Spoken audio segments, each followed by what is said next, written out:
found out that there's no moderation with internet usage. It's like an all-you-can-eat buffet. You're already full, but you still keep eating. And after you've stuffed yourself, the regret will eat you up alive. And that's the same with internet usage.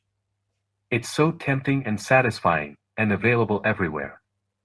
So you go all out with it. YouTube, WhatsApp, Facebook, Snapchat, etc. I'm all about eliminating distracting stuff. However, I also don't want to live my life as a recluse. So I had to find a middle ground that worked. I found that a simple tweak in my attitude towards the internet did the trick. I went from always connected to always disconnected.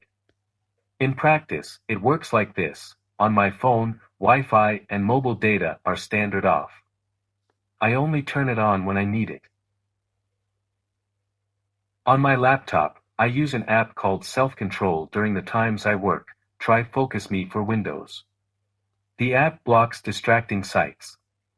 The advantage is that my apps like Evernote, Day One, Office 365 remain connected so I can save my work in the cloud.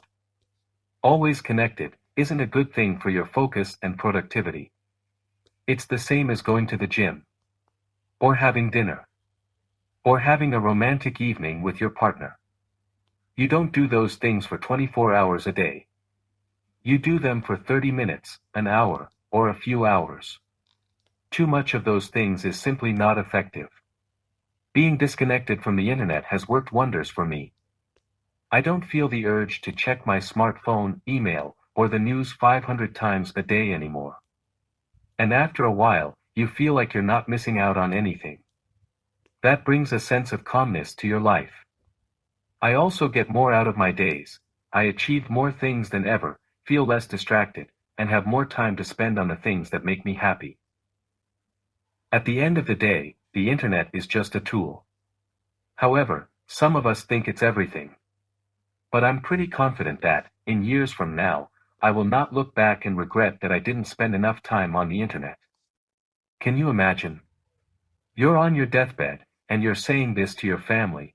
I'm glad I watched so many fail compilations on YouTube. Nope. You'll probably look back and reflect on the time you spent with your family or friends.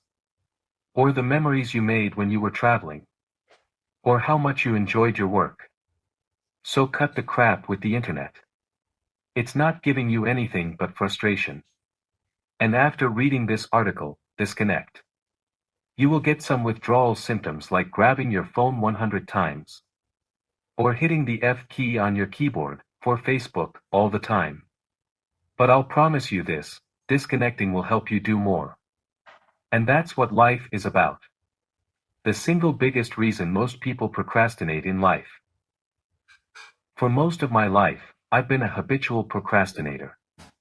When I had my first summer job at age 16, I did everything not to work. I had an inside sales job at a telecom company, and I had to sell mobile contracts to clients.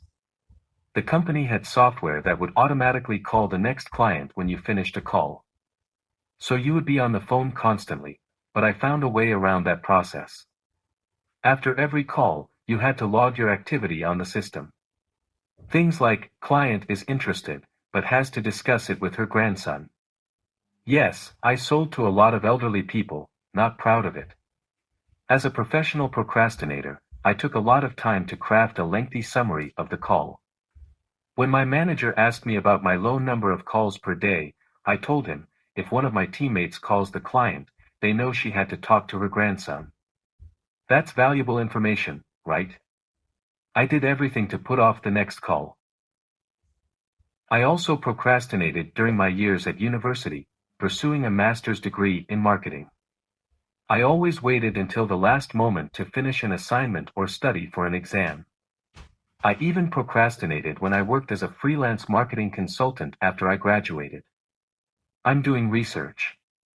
This time, I told myself. I didn't understand why I always put off things to the last moment. I thought it was a part of my character. And many of my friends were similar. They would say, "Who wants to work? Let's have some beer." This is what I believed. Work is something you don't like to do, you just do it because you need money and status. Sadly, many of us believe that is the truth. Fortunately, my procrastination behavior changed this year. It wasn't some kind of magical productivity hack or software that turned me into a productivity machine. I'm more productive and focused than ever. And I'm more satisfied with my work than in the past. Do you want to know the secret? I'm finally doing something that I love. That's it. Work is not bad at all. I love to write, that's why I do it 7 days a week. I didn't like my previous jobs, businesses that I started, and I sure didn't like to study for classes I had zero interest in. Previously, I thought that you procrastinate because you have poor time management skills. That's why I've tried every productivity hack, system, or software, but they are all useless when you compare it to doing meaningful work. Do you want to get stuff done? Do stuff that matters. Productivity hacks get a lot of attention. And very often, people present with time management tips as a solution. In a way, time management reminds me of speed reading. Many of us want to speed read to finish more books in less time. But why? I enjoy reading, I don't want to spend less, but more time on reading. It seems like we want to skip the actual work and only focus on the outcome. It's like Ryan Holiday, author of The Obstacle is the Way, says in his article about speed reading. If you find yourself wanting to speed up the reading process on a particular book, you may want to ask yourself, is this book any good? Life is too short to read books you don't enjoy reading. I think you can apply Ryan's quote to your life and career as well. Life is too short to do work you don't enjoy. No matter how many productivity hacks you try, you won't produce more if you're not passionate about what you do. If you find yourself regularly procrastinating, you may want to ask yourself, am I passionate about my work? If the answer is no, you know what you have to do. Find something that you are so passionate about that you don't want to procrastinate for 1 second. We all know that time is finite, so why not behave accordingly? If you know that you have limited time on this planet, why waste it? We all sorely complain of the shortness of time, and yet have much more than we know what to do with. Our lives are either spent in doing nothing at all, or in doing nothing to the purpose, or in doing nothing that we ought to do. We are always complaining that our days are few, and acting as though there would be no end of them. Lucius Aeneas Seneca. I'm a believer of, do what you're passionate about, but I'm also a believer of, do what you're good at. The sweet spot is right in the middle, a job that you love, and are also good at. Ramit Sethi, author of I Will Teach You to Be Rich, says that work and passion go both ways. He says that when we get really good at our job, we often become passionate about it. I'm not saying that productivity tips are useless. In fact, I've written about productivity tips that improved my output. What I am saying is that the best solution for procrastination is doing meaningful work. And procrastination can be a sign that you're doing something that's not meaningful. Don't let procrastination become a habit. After all, the worst procrastination is putting off your dreams and goals.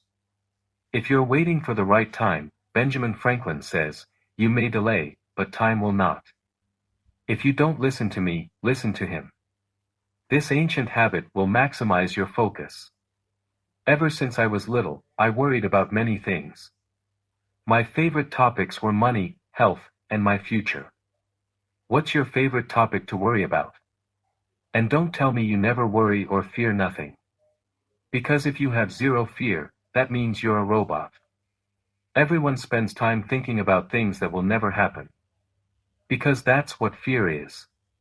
Michel de Montaigne, the 16th century philosopher, said it best. My life has been full of terrible misfortunes, most of which never happened. We all know that fear is meant to save us from trouble. But in the modern world, that's simply not true anymore. These days, fear is only something that occupies your mind. Our thoughts are so cluttered with fear, worry, and stress, that we can't focus on our goals.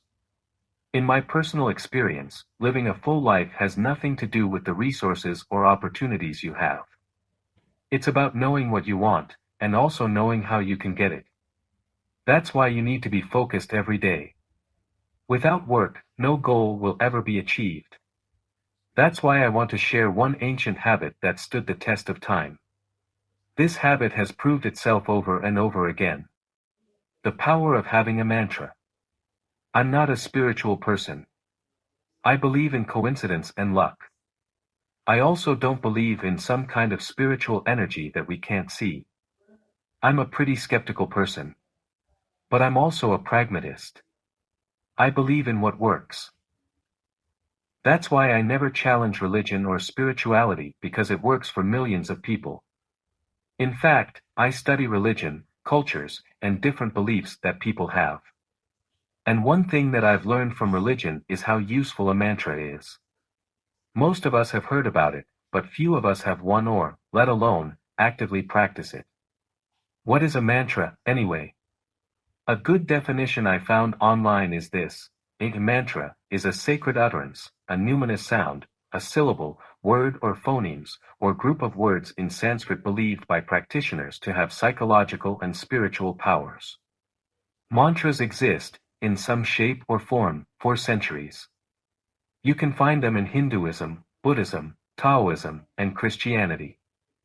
I've learned that people from all over the world use a mantra to overcome fear and improve their focus. It doesn't matter who came up with it first.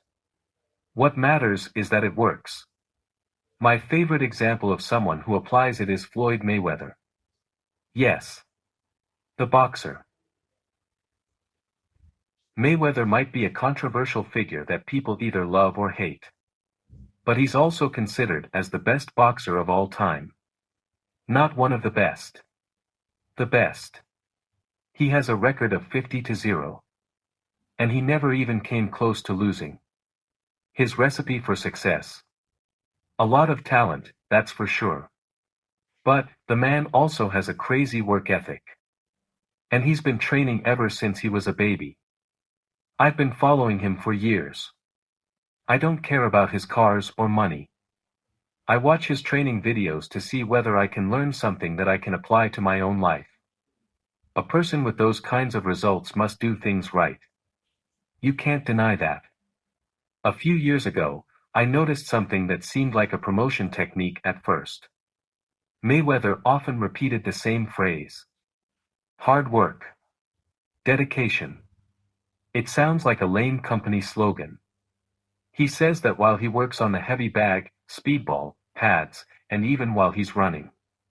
Constantly, he repeats the same words. Sometimes in a different order. And it wasn't until I learned about Mayweather's mantra that I started using my own. I always thought it was something that yoga hipsters use to become Zen. Do you see me sitting on the floor with crossed legs and saying, HMMN, HMMN, HMMN? Let's go. That's my mantra. I've trained myself to say it every morning when I wake up. It really energizes me. I wake up and immediately say, let's go.